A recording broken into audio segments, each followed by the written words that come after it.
Jake Morrison stepped off the transport ship and onto the metal floor of Nexus Prime. The space station was huge, bigger than anything he had ever seen. Lights blinked everywhere and strange sounds filled the air. This was the Galactic Defense Academy, where the best warriors from across the galaxy came to train. Jake touched his face without thinking. The scars were still there, running from his left eye down to his jaw. More scars covered his arms and hands. The mining accident on Mars had left its mark on him forever. His father and brother had died that day when the tunnel collapsed. Jake had lived, but he was different now. "Welcome to hell, human," said a voice behind him. Jake turned around to see a tall, blue-skinned alien with crystal-like growths on his shoulders. This was a Zephyrian, one of the warrior races that helped start the Galactic Alliance. The alien's eyes glowed with purple light as he looked at Jake's scars. "My name is Thexnor," the Zephyrian said. "I have heard about you. The damaged one from Earth. Tell me, do those scars hurt when it rains?" Other aliens nearby started to laugh. Jake saw Vorthax with their long, snake-like arms pointing at him. Chronari, who looked like walking rocks, shook their massive heads in what seemed like disgust. To them, Jake looked weak and broken. "Leave him alone, Thexnor," came another voice. Captain Lisa Stone walked toward them. She was human, like Jake, but she had been at the academy for many years. Her uniform was covered with medals and rank marks. The aliens stepped back when they saw her, but Jake could tell they did not really respect her. "Captain Stone," Thexnor said with a fake smile. "We were just welcoming the new recruit. Such interesting skin patterns he has." "Those are scars, not patterns," Lisa said firmly. "And this recruit has passed all the same tests you did to get here." Thexnor laughed. "Tests made for humans, perhaps. But this is real training now. We will see how long the scarred one lasts." The aliens walked away, still laughing. Lisa put her hand on Jake's shoulder. Her touch was gentle, but Jake could feel how tense she was. "Don't listen to them," she said. "They think they're better than humans because their races have been in space longer. But you belong here just as much as they do." Jake nodded, but he was not sure he believed her. The other humans at the academy looked strong and perfect. He was the only one with visible scars. Maybe he had made a mistake coming here. Lisa showed Jake to his room. It was small but clean, with 2 beds and a window that looked out into space. One bed was already taken. A young man with red hair was sitting on it reading from a data pad. "Jake, meet Pete Collins," Lisa said. "He's from the Australian colonies." "Pete, this is Jake Morrison from Mars." Pete looked up and saw Jake's scars. His eyes went wide for a moment, but then he smiled and held out his hand. "Nice to meet you, mate," Pete said. "Don't worry about the aliens. They're all talk. Well, mostly." Lisa left them alone to get to know each other. Pete was friendly enough, but Jake could tell he was nervous about having a scarred roommate. People always acted different around him now. The next morning, training began. Commander Veltar, a Zephyrian with silver skin and sharp features, stood before all the new recruits. His uniform was perfect, and his medals showed he had won many battles. "You are here to become warriors," Veltar said in a voice that echoed through the training hall. "Some of you come from proud warrior races with thousands of years of military tradition. Others come from newer species that still have much to learn." His eyes stopped on Jake when he said this. Several aliens turned to look at Jake too, smirking. "Training will be hard," Veltar continued. "Many of you will fail. Those who are weak or damaged will be sent home. We have no use for broken soldiers in the Galactic Alliance." The first training exercise was combat simulation. Jake was put in a team with 3 aliens. A Zephyrian named Kyanthi, a Vorthak called Zindar, and a Chronari named Tormund. They had to work together to complete a mission in a virtual battlefield. The simulation began, and immediately Jake realized he was in trouble. The aliens moved in ways his human body could not match. Kyanthi could fly short distances using energy from her crystal growths. Zindar could stretch his tentacle arms to reach far places. Tormund was so strong he could break through walls with his bare hands. Jake tried to keep up, but his scarred left arm was still weak from the accident. When he tried to climb a wall, his grip failed and he fell. The other cadets laughed. "Perhaps the human should stay in the shuttle," Zindar said with a cruel smile. "He might hurt himself further." "Or hurt us," Tormund added. "Weakness spreads like disease." Even Kyanthi, who seemed nicer than the others, shook her head sadly. "Humans are not built for war," she said. "This one especially." Jake's team failed the mission. His score was the lowest in the class. When Commander Veltar read the results, he did not hide his disappointment. "Morrison," he said loudly so everyone could hear, "your performance was unacceptable. If this continues, you will be dismissed from the academy." That night, Jake could not sleep. He could hear Pete breathing quietly in the next bed, but he felt completely alone. Through their window, he could see the stars shining in the darkness of space. Somewhere out there was Earth and Mars and the place where his father and brother had died. He remembered his father's last words as the tunnel collapsed around them. "Sometimes the broken places are where the light gets in, son," his father had whispered. "Don't let anyone tell you that scars make you weak." Jake touched his scars again. They were a part of him now, a reminder of the worst day of his life. But maybe they could be something else too. Maybe they could be a reminder that he had survived when others had not. Maybe they could make him stronger, not weaker.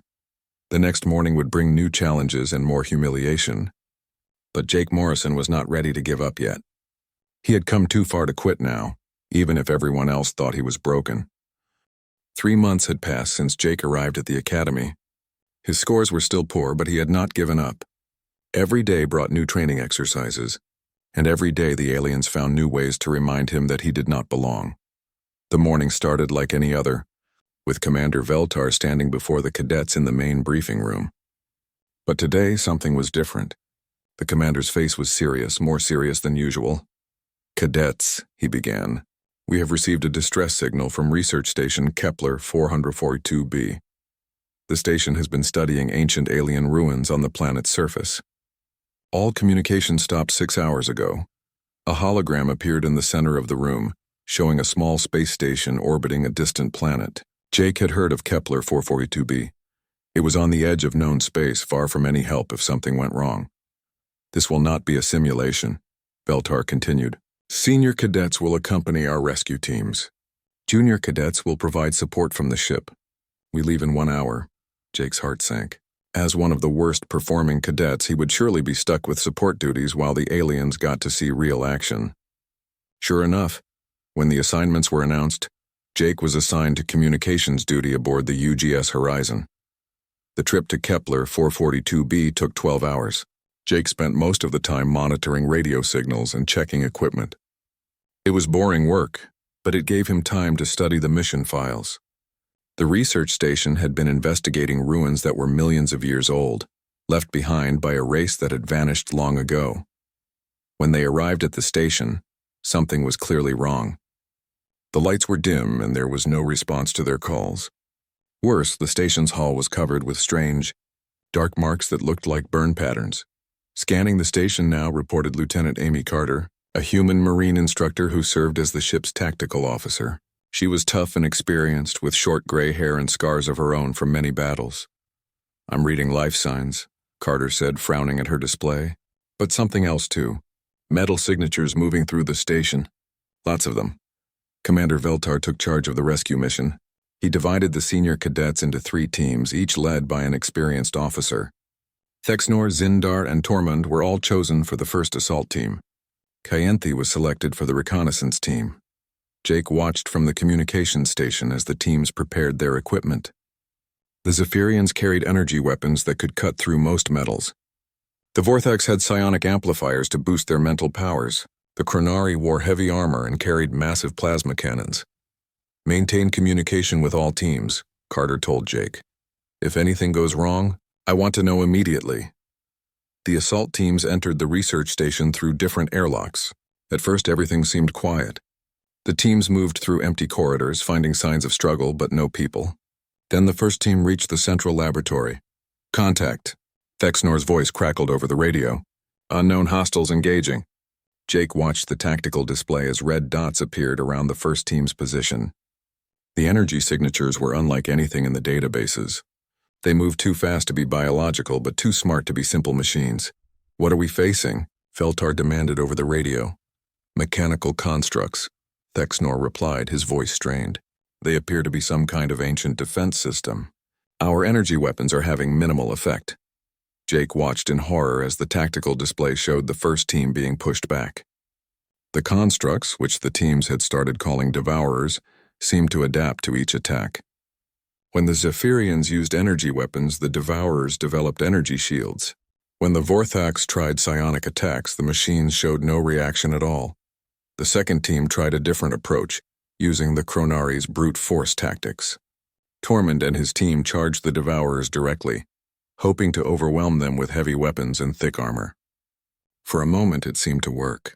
Several Devourers were destroyed by plasma fire, but then something terrible happened.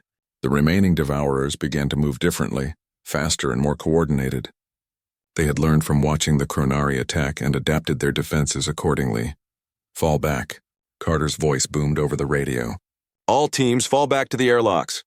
But it was too late for the reconnaissance team. Zindar and 2 other Vorthax were trapped in a storage area, surrounded by Devourers that had cut off their escape route. "We're pinned down," Zindar called out, panic clear in his voice. "They're learning our tactics faster than we can adapt." Jake stared at the tactical display, his mind racing. The alien teams were following standard military doctrine, the same strategies their races had used for thousands of years.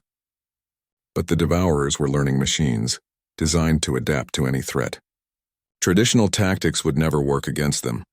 "Commander," Jake said, turning to Veltar, "request permission to join the rescue mission." Veltar looked at him with surprise and anger. "Absolutely not, Cadet Morrison. You are assigned to communications duty." "But sir, I think I know how to fight these things, and you?" Veltar almost laughed. "You cannot even pass our basic combat simulations. What could you possibly know about fighting ancient war machines?" Jake felt his face burn with embarrassment, but he pressed on. "The Devourers are adapting to everything we do because we're fighting them the way we always fight. But humans think differently. We don't follow the same patterns." Before Veltar could respond, Lieutenant Carter spoke up. "What did you have in mind, Morrison?" "Guerrilla tactics," Jake said quickly. "Hit-and-run attacks using unconventional methods. The Devourers can learn to counter organized military strategies, but they can't adapt to chaos and unpredictability." Carter looked at the tactical display, where Zindar's team was running out of time. "It might work," she said to Veltar. "Our current approach is clearly failing." Veltar hesitated, then shook his head. "Too risky. Morrison stays on communications, but Carter was already moving. Morrison, you're with me. Veltar, we're going to try something different." Jake grabbed a basic weapon and followed Carter to the airlock. As they suited up, she quickly explained her plan. "We're going through the maintenance shafts," she said. "The Devourers are focused on the main corridors where our teams are fighting. We'll circle around behind them and create a distraction." They entered the station through a small service hatch that the Devourers had ignored. The maintenance tunnels were dark and cramped, barely wide enough for a human to crawl through. Jake's scarred arm ached, but he forced himself to keep moving. They reached a position above the storage area where Zindar's team was trapped.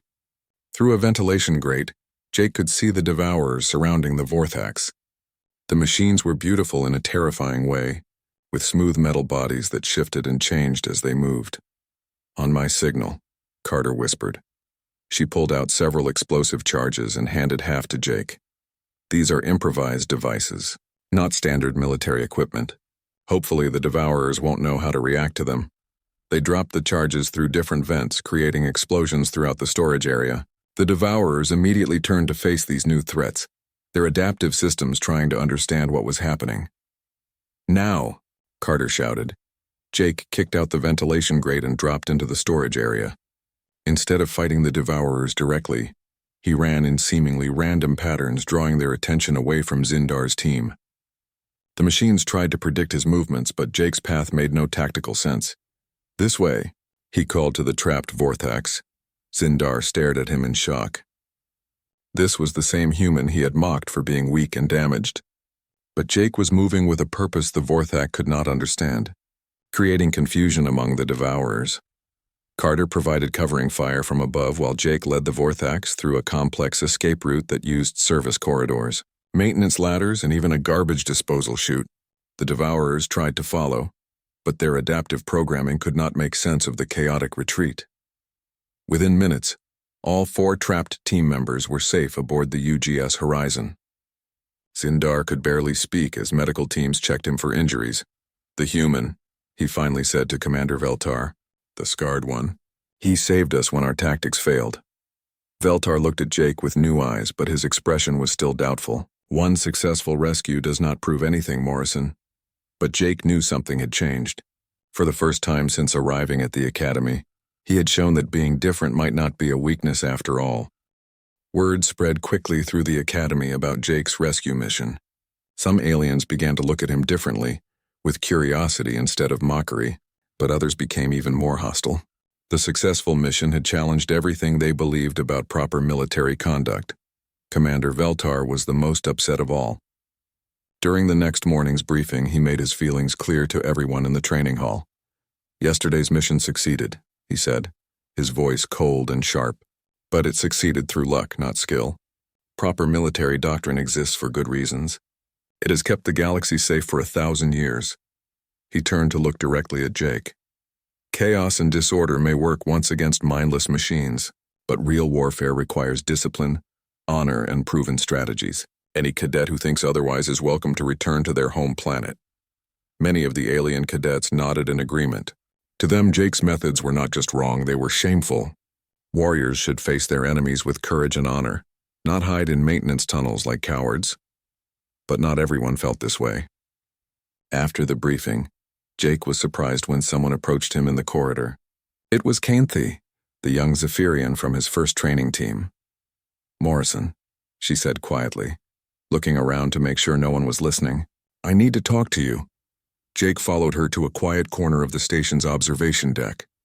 Through the large windows, he could see stars stretching out into infinity. Canthi's crystal growths were dim, which Jake had learned meant she was upset or worried.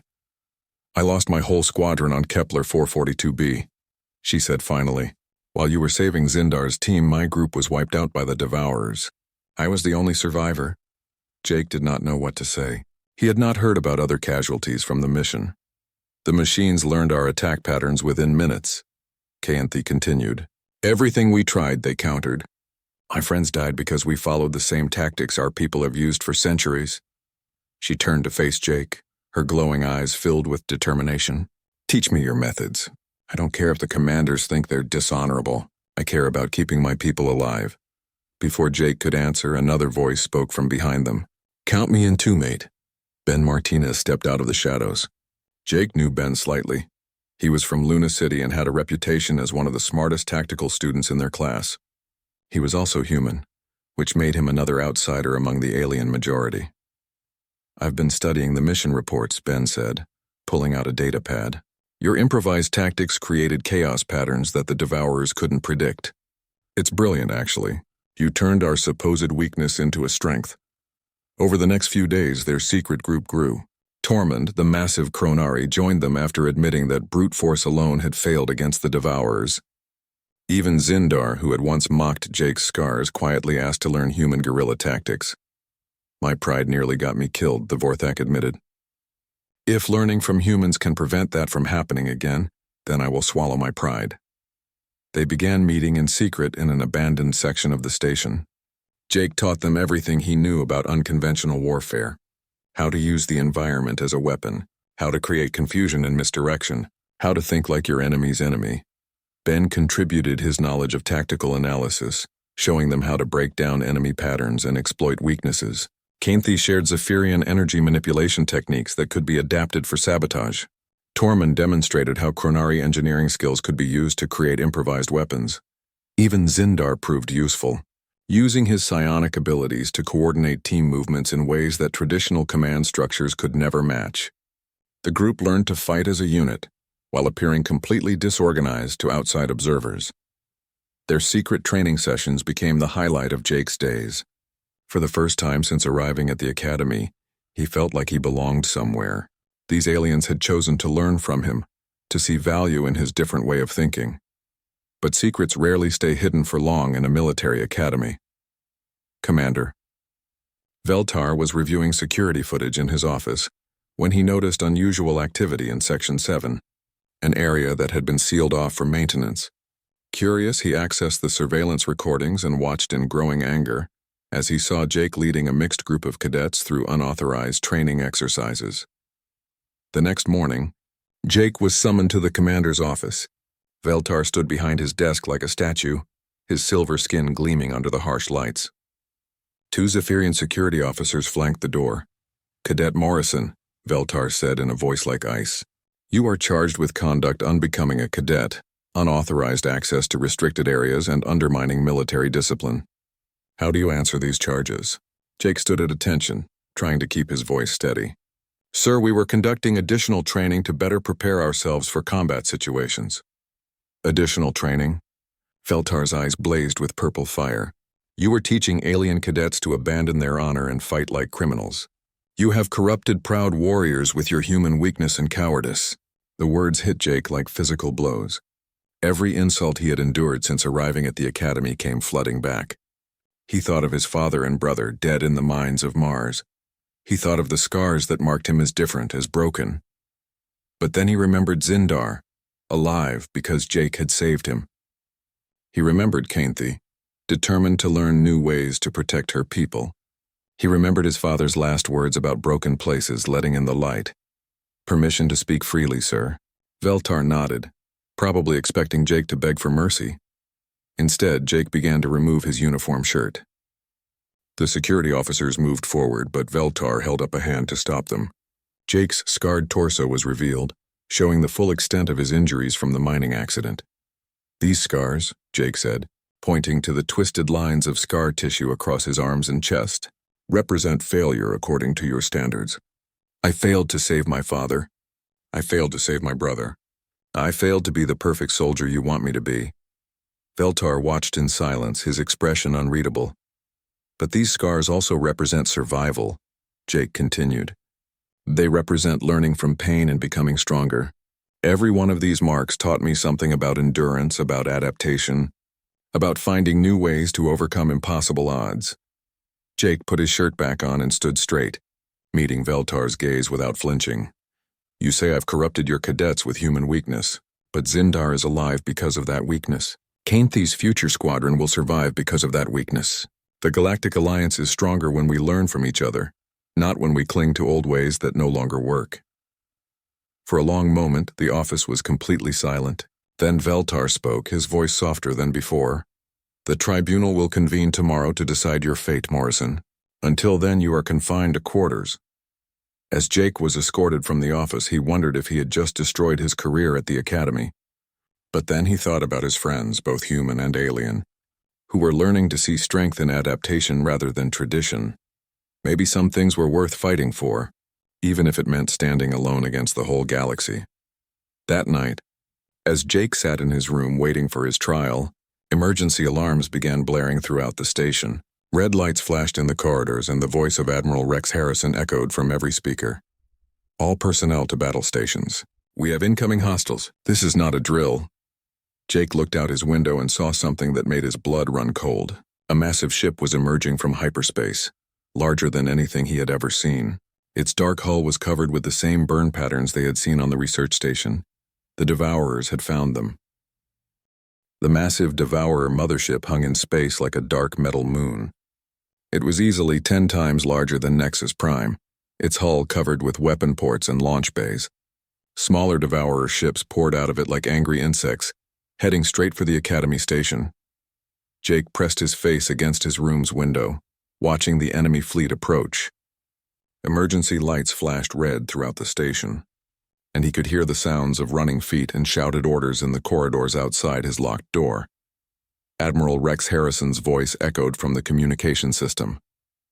All defense ships to intercept positions. Academy staff prepare for emergency evacuation procedures.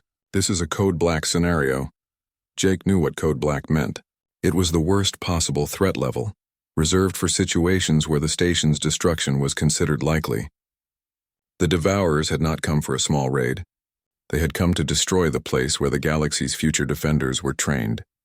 The first wave of defenders launched from the station's hangars.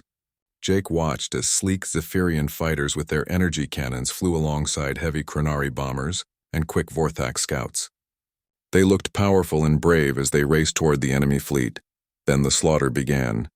The Devourers had learned from every battle they had fought since awakening. Their ships moved in patterns that perfectly countered traditional galactic tactics.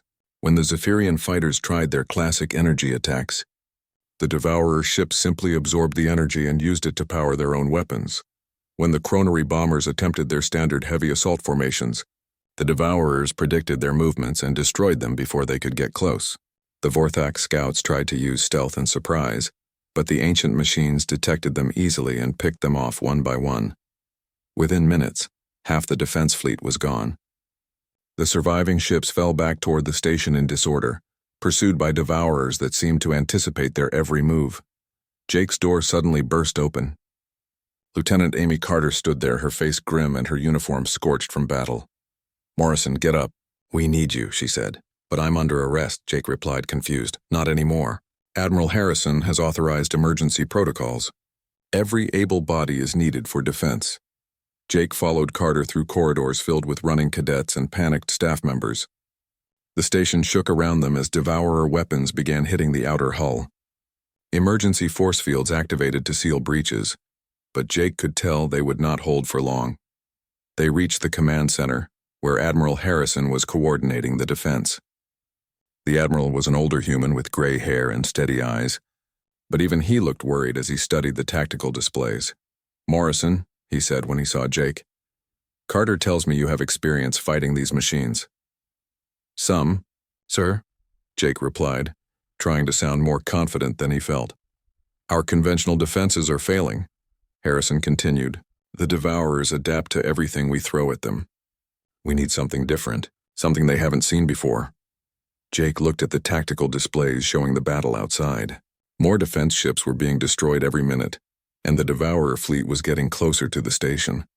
Soon they would begin landing troops aboard Nexus Prime itself.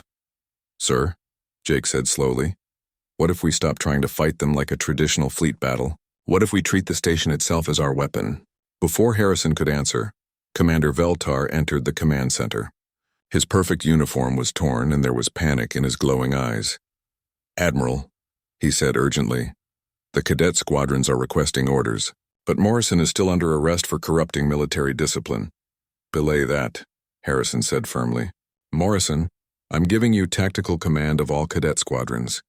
Do whatever you think will work." Veltar stared in shock. "Sir, you cannot be serious.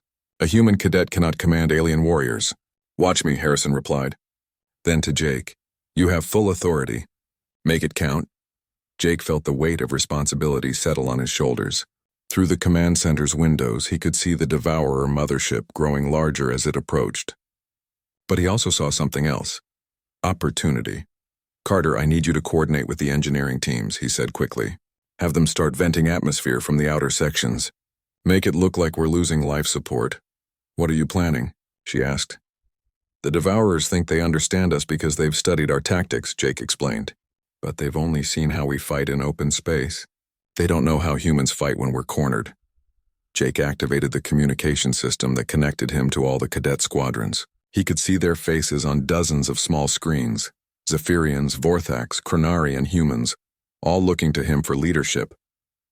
"Listen to me," he said, his voice carrying throughout the station. "The Devourers are learning machines. They adapt to everything they've seen before. So we're going to show them something completely new." He began issuing orders that would have horrified any traditional military commander. Instead of organizing defensive positions, he told the cadets to scatter throughout the station in small groups. Instead of preparing conventional weapons, he had them gather maintenance equipment, cleaning supplies, and even kitchen utensils. "Canthi, take your team to the hydroponics bay," he ordered. "I want you to weaponize the plant fertilizer. Tormund, get to engineering and help them turn the gravity generators into weapons. Sindar, use your psionic abilities to coordinate everyone without using the communication system." Ben Martinez appeared on one of the screens. "Jake, what about the human cadets?" "We're going to do what humans do best," Jake replied with a grim smile. "We're going to improvise." The first Devourer landing ships reached the station's hull and began cutting through the outer plates. Emergency alarms wailed as the machines poured into the corridors, their adaptive systems scanning for threats. They found corridors that seemed empty except for scattered equipment and signs of panicked evacuation. The Devourers moved cautiously forward, their sensors detecting no organized resistance. Then Jake's trap was sprung. The first wave of Devourers walked into what seemed like a maintenance area. Suddenly, the gravity in the corridor reversed, slamming the machines into the ceiling. While they were disoriented, hidden cadets attacked them with improvised weapons. Welding torches that had been modified to emit toxic gases, maintenance robots reprogrammed to explode on contact. even simple nets that tangled their sensors. In the hydroponics bay, Kainthe and her mixed team had turned the plant growth chambers into chemical weapon factories. When devourers entered the bay, they were hit with clouds of corrosive spores that ate through their metal bodies. Throughout the station, small groups of cadets used every dirty trick Jake could think of. They turned the air recycling system into a delivery method for knockout gas. They used the internal transport tubes to launch improvised bombs. They even modified the station's artificial gravity to create crushing traps in key corridors. The devourers tried to adapt, but they had never faced anything like this before. Every trap was different. Every attack came from an unexpected direction. Just when their systems learned to counter one threat, the defenders would switch to something completely different. Jake coordinated the chaos from the command center, watching dozens of tactical displays at once. His scarred hands flew over the controls as he redirected power, opened and closed blast doors, and turned the station's own systems against the invaders. "How is this possible?" Feltar whispered, staring at the displays in amazement. "The cadets are winning. They're not following any doctrine the machines recognize," Admiral Harrison said with growing excitement. "Morrison has turned our entire defense into one massive guerrilla operation." The battle raged for hours. Jake's forces took casualties, but for every cadet that fell, they destroyed several devourers. More importantly, they were learning and adapting even faster than the machines. When the devourers tried to mass their forces for a major assault, the defenders scattered and attacked from behind. When the machines tried to secure key areas, they found that the humans had already booby-trapped everything worth holding. Slowly, impossibly, the tide began to turn. The Devourer mothership, seeing its landing forces being destroyed by tactics it could not understand, began to withdraw its remaining troops. But Jake was not finished yet. As the Devourers tried to retreat to their ships, he sprung his final surprise. "Now, Carter," he shouted into his communicator. Lieutenant Carter and her engineering teams had spent the last hour rigging the station's main reactor to overload in a controlled manner. Not enough to destroy Nexus Prime, but enough to create a massive electromagnetic pulse that would disable every Devourer ship within range. The pulse erupted from the station like a silent explosion of energy. The Devourer ships went dark, their adaptive systems finally overwhelmed by something they had no defense against. The remaining defense fleet, warned to shield their electronics beforehand, swept in to destroy the helpless enemy vessels. Within minutes, the Devourer threat was eliminated. Jake slumped in his chair, exhausted beyond measure. His scarred face was streaked with sweat and soot, but he had never felt prouder in his life. Around him, the command center erupted in cheers as the last enemy ship was destroyed. 6 months after the Battle of Nexus Prime, Jake Morrison stood before the Galactic High Council on the capital world of Centauri. The massive chamber was filled with representatives from hundreds of worlds, their varied forms creating a rainbow of colors and shapes under the crystal dome above. The council chamber had seen many historic moments, but today was special. For the first time in galactic history, a human cadet was being awarded the Order of the Stellar Cross, the Alliance's highest honor for military service. Jake wore his dress uniform, the dark blue fabric crisp and new, but he had insisted on keeping his scars visible. They ran across his face and hands like silver lines, no longer marks of shame but symbols of survival and growth. Chancellor Morden, the ancient Vorthak who led the High Council, raised his ceremonial staff. His tentacled arms moved gracefully as he spoke in the old language, then switched to standard galactic so everyone could understand. "Jake Morrison of Earth," he intoned, his voice echoing through the chamber. "You have shown the galaxy that strength comes not from perfection, but from the courage to adapt and overcome. You have proven that wisdom can emerge from suffering, and that the bonds between different peoples can forge weapons stronger than any metal." Jake stepped forward as the Chancellor placed the medal around his neck. The Order of the Stellar Cross was a simple thing, just a small star made of rare metals from across the galaxy. But Jake knew what it represented: acceptance, respect, and proof that he belonged here among the stars. The ceremony was broadcast across thousands of worlds. On Earth, crowds gathered in public squares to watch their scarred hero receive the galaxy's highest honor. On Mars, where Jake had grown up, miners stopped work to see the ceremony. Even on distant alien worlds, people watched in amazement as a damaged human became a symbol of hope. After the ceremony, Jake met with Admiral Harrison and the newly reformed Academy Council. The battle against the Devourers had changed everything. The old ways of thinking had failed when it mattered most, and now the entire military structure was being rebuilt. The Academy's new curriculum will incorporate human tactical doctrine alongside traditional alien strategies, Admiral Harrison explained as they walked through the halls of the Council building. But we need someone to lead the program, someone who understands both sides. You want me to teach? Jake asked, surprised. More than that, said Commander Veltar, who had become one of Jake's strongest supporters since the battle. We want you to create something entirely new, a place where all species can learn from each other without shame or prejudice. Jake thought about the offer as they showed him the plans for the Morrison Institute for Asymmetric Warfare. It would be built on Nexus Prime, in the same location where he had once been mocked for his scars. The irony was not lost on him. There's one condition, Jake said finally. The Institute accepts anyone who wants to learn, regardless of their background or what others think of them. No one gets turned away for being different. Agreed, Harrison said with a smile. In fact, we were hoping you'd say that. Construction of the Institute began immediately. Jake worked with architects from dozens of species to design a facility that would encourage cooperation and innovation. There were training areas that could simulate any environment, laboratories for developing new technologies, and most importantly, common areas where cadets from different worlds could learn to see each other as allies rather than competitors. The first class of the Morrison Institute included many familiar faces. Canthe had graduated from the Academy with honors and requested assignment as an instructor. Tormund had become an expert in improvised engineering, teaching others how to turn everyday objects into weapons when needed. Even Zindar joined the program, bringing his experience in psionic coordination to help develop new communication methods for mixed species teams.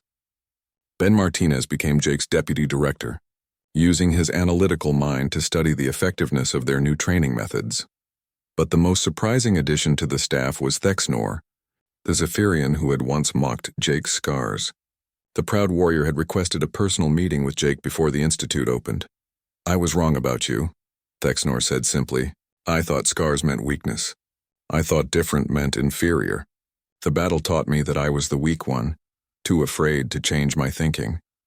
Jake looked at the alien who had caused him so much pain in his early days at the Academy. But instead of anger, he felt only understanding. We all have scars, Thexnor. Some are just more visible than others. The Institute's reputation grew quickly. Young people from across the galaxy applied to study there, drawn by stories of the human who had saved Nexus Prime through unconventional thinking. They came not just to learn tactics, but to be part of something new and revolutionary. Jake found himself becoming something he had never expected. A symbol. Recruitment posters across the galaxy showed his scarred face, alongside the motto "Victory Through Adaptation." Children on distant worlds played games where they pretended to be the hero who had defeated the ancient machines through cleverness rather than brute force. Years passed, and reports came in from across the galaxy. Mixed species teams trained at the Morrison Institute were achieving remarkable success against devourer incursions that continued to pop up on frontier worlds. More importantly, they were learning to work together in ways that had never been possible before. The old rigid hierarchies that had dominated galactic military thinking for centuries began to crumble. Young officers who had trained at the Institute rose through the ranks, bringing new ideas and methods with them. Wars that might have lasted years were ended in months through innovative strategies that combined the best of all species. Captain Jake Morrison, as he was now known, led joint species crews aboard the newest class of Alliance warships. These vessels were designed with input from the Institute, incorporating systems that could adapt to any threat rather than relying on overwhelming firepower. During one particularly difficult campaign against a major devourer stronghold, Jake's ship rescued a transport full of refugees from various worlds. Among them was a young girl whose face was badly scarred from the attack on her colony. She hid behind her mother when Jake approached, clearly ashamed of her appearance. Jake knelt down to her level and gently touched his own scars. These marks tell a story, he said softly. They tell everyone who sees them that I survived something terrible and became stronger because of it. Someday your scars will tell the same story. The girl looked up at him with wonder. Really? Really? Jake said with a smile. And who knows? Maybe someday you'll use what you've learned to help save the galaxy too. As Jake grew older, he often stood on the observation deck of the Institute, looking out at the stars and remembering his father's words about broken places letting in light. The galaxy was different now, more united and stronger than it had ever been. Alien children across hundreds of worlds grew up learning that scars were not marks of shame but proof of survival. They learned that being different was not a weakness but a source of strength. They learned that the most unlikely heroes could change the course of history. On quiet nights, Jake would sometimes touch his scars and think about the long journey that had brought him from the mines of Mars to the center of galactic civilization. He had started as a damaged recruit that everyone expected to fail.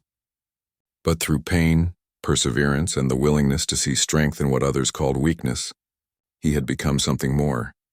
He had become a legend. The Morrison Institute continued to grow, sending graduates to every corner of the galaxy. They carried with them not just new tactical knowledge, but a new way of thinking about cooperation and adaptation. The rigid military doctrines that had failed against the Devourers were replaced by flexible strategies that could evolve to meet any challenge. And in the halls of the Institute, above the main entrance, a simple plaque bore the words that had started it all. Sometimes the broken places are where the light gets in. Below those words was an image of Jake Morrison, scarred but unbroken, looking toward the stars with hope and determination. It served as a reminder to every student who passed beneath it that no one was beyond redemption, and that the galaxy's greatest strength lay not in perfection, but in the courage to embrace what made each person unique. The human who had once been mocked for his scars had taught the galaxy that true victory came not from hiding our differences, but from learning to see them as our greatest weapons against the darkness between the stars.